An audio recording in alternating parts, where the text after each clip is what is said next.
नमस्कार दोस्तों, आज के हम वीडियो में शून्य के कुछ महत्व या गुण के बारे में चर्चा करेंगे कि शून्य का उपयोग कहाँ कहाँ और किस प्रकार से होता है। तो सबसे पहले हम देखेंगे शून्य का जोड़, घटाना, गुणा, भाग। फिर इसके बाद हम देखेंगे शून्य एक घातांक के रूप में किस प्रकार व्यवहार करता है। फिर इसके बाद हम अगले टॉपिक पर देखने की कोशिश करेंगे शून्य का फैक्टोरियल क्या होता है। फिर हम देखेंगे अगला टॉपिक शून्य का पूर्णांक किस प्रकार का होता है, ऋणात्मक पूर्णांक होता है या धनात्मक पूर्णांक होता है, यानी कि शून्य पूर्णांक के रूप में किस प्रकार व्यवहार करता है। फिर इसके बाद में हम देखेंगे शून्य एक सम संख्या है या विषम संख्या है, ये सम और विषम के किस प्रकार से व्यवहार करता है। फिर इसके बाद हम देखेंगे क्या शून्य एक परिमेय संख्या है। बस यही आज की हमारी चर्चा है, शून्य के बारे में हम चर्चा करेंगे। अब हम देखते हैं शून्य का जोड़, घटाना, गुणा, भाग किस प्रकार से कार्य करता है या शून्य जोड़ में क्या व्यवहार करता है संख्याओं के साथ। ठीक है, तो देखते हैं जोड़ के बारे में, किसका, शून्य का। तो देखो जहाँ पे एक संख्या, जैसे मान लो एक्स कोई संख्या है, एक्स संख्या के साथ हम अगर शून्य को जोड़ते हैं तो ये उत्तर एक्स ही रहता है, कोई फर्क नहीं पड़ता है। अगर हम शून्य में एक्स को जोड़ें तब भी कोई फर्क नहीं पड़ता है। अब देखते हैं घटाना के साथ। अब घटाना के साथ देखते हैं एक्स में हम शून्य को घटा रहे हैं तो संख्या में कोई फर्क नहीं पड़ता है। उसी प्रकार अगर हम शून्य में एक्स को घटाते तो यहाँ पे उत्तर चेंज हो जाता है। अगर हम शून्य में एक्स को घटाते हैं तो यहाँ पे उत्तर हमारा चेंज होके क्या आ जाएगा, माइनस का एक्स। ये परिवर्तन यहाँ पे देखा गया कि शून्य जो है घटाना में कुछ व्यवहार परिवर्तित कर देता है। अब इसके बाद गुणा में देखते हैं कि गुणा में क्या व्यवहार करता है। अगर कोई संख्या जैसे एक्स है, एक्स में हम शून्य का गुणा करते हैं तो इस संख्या को और इस पूरे गुणनफल को ये शून्य बना देगा, और यदि शून्य में एक्स का गुणा करते हैं तब पर भी ये शून्य बना देता है। तो ये हो गया गुणा का व्यवहार। अब देखते हैं भाग में शून्य कैसा व्यवहार करता है संख्याओं के साथ। जैसे कोई एक संख्या है, जैसे मान लो शून्य में हम x का भाग देते हैं, यहाँ पे इस प्रकार संख्या को अंश और हर के रूप में व्यक्त कर रहे हैं। अगर किसी भी संख्या का अंश जो है शून्य हो जाता है तो उस संख्या का मान शून्य हो जाता है, परंतु अगर किसी संख्या x का हर अगर शून्य हो गया, भाग में यदि किसी संख्या x में हम शून्य से भाग देते हैं तो इसका मान अपरिभाषित हो जाता है। अपरिभाषित अर्थात जिसकी हम परिभाषा नहीं दे सकते हैं, जिसका हम उत्तर नहीं निकाल सकते हैं, ये होता है शून्य का व्यवहार भाग में।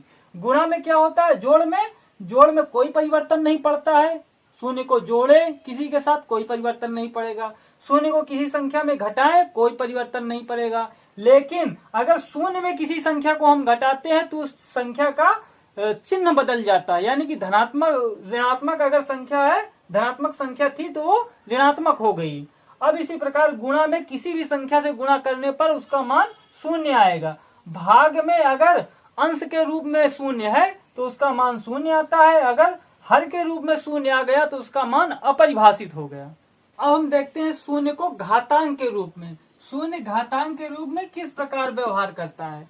यदि कोई संख्या जैसे मान लो x है, अगर x की घातांक शून्य हो गई तब इसका मान क्या हो जाएगा, सदैव 1 रहेगा। क्या मान रहेगा इसका, 1 रहेगा। इसी प्रकार अगर किसी संख्या 5 की घात शून्य हो जाती है तो इसका भी मान 1 रहेगा। तो इस प्रकार हम समझ सकते हैं कि किसी भी संख्या में अगर घातांक के रूप में शून्य आ जाता है तो उसका मान सदैव क्या रहेगा, 1 रहेगा। लेकिन यहाँ पे सोचने वाली ये बात है, यदि शून्य की घात शून्य हो गई तब इसका मान क्या होगा। यदि शून्य की घात शून्य हो जाती है तो इसका मान क्या आता है, अनंत आ जाता है। इसी प्रकार अगर कोई संख्या है शून्य का वर्ग क्या होगा, शून्य का वर्ग देखते हैं। यहाँ पे शून्य में यदि हम शून्य से गुणा करेंगे तो क्या रहेगा, शून्य, अर्थात शून्य का वर्ग बराबर क्या हो जाएगा, शून्य। इसी प्रकार शून्य का घन कैसा रहेगा, शून्य का क्यूब बराबर 0 इंटू 0 इक्वल टू 0 होगा, अर्थात कोई परिवर्तन नहीं पड़ने वाला है। अब हम देखते हैं फैक्टोरियल ऑफ जीरो, शून्य का क्रम गुणित फल। शून्य का क्रम गुणित फल, क्रम गुणित फल का मतलब ये होता है कि किसी वस्तु को कितने प्रकार से अरेंज किया जा सकता है, किस वस्तु को किस प्रकार रखा जा सकता है।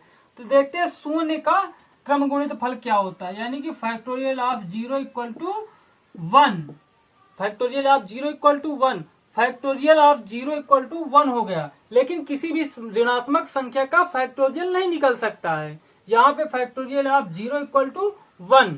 अब हम देखते हैं शून्य एक पूर्णांक के रूप में, अर्थात शून्य पूर्णांक के रूप में किस प्रकार का व्यवहार करता है, धनात्मक पूर्णांक है या ऋणात्मक पूर्णांक है। ये देखते हैं, ऋणात्मक पूर्णांक,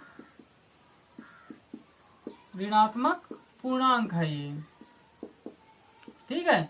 जो शून्य होता है ये शून्य धनात्मक पूर्णांक नहीं हो सकता और ना ही ये ऋणात्मक पूर्णांक होता है।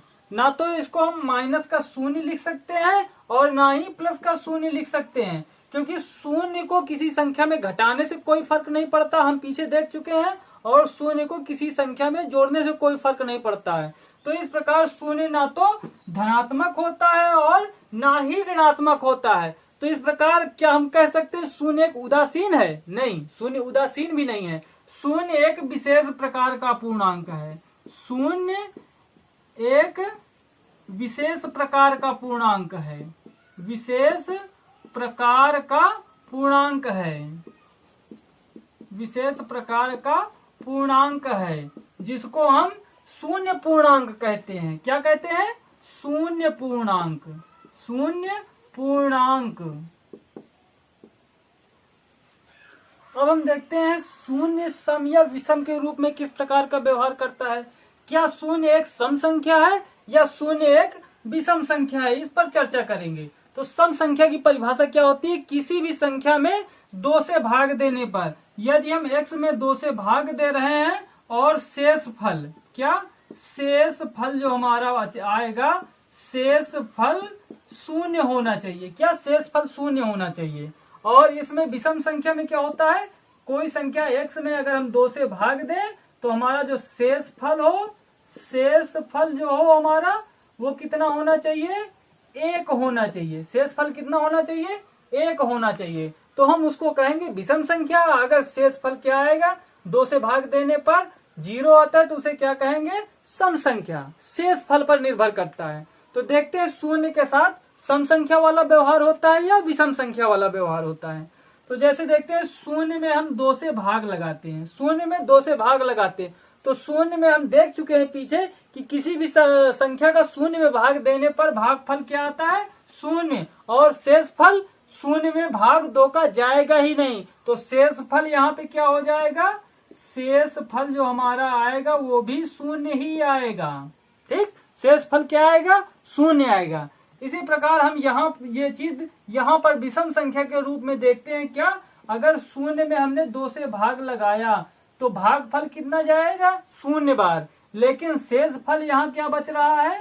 शेष फल जो हमारा बच रहा है वो 0 बच रहा है। क्या बच रहा है?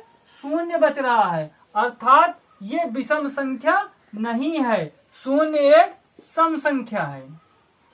अब हम देखते हैं शून्य परिमेय संख्या के रूप में कैसा व्यवहार करता है। क्या एक परिमेय संख्या है शून्य?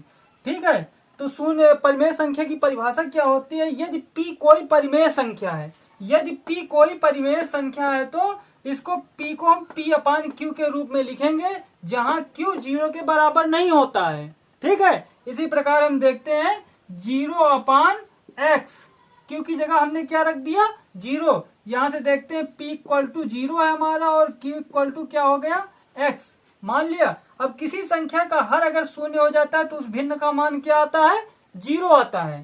तो इस प्रकार 0 और 0 में 0/x में कोई फर्क नहीं पड़ता है। तो हम कह सकते हैं कि शून्य एक परिमेय संख्या है, अर्थात शून्य एक परिमेय संख्या है, शून्य एक परिमेय संख्या है, परिमेय संख्या है।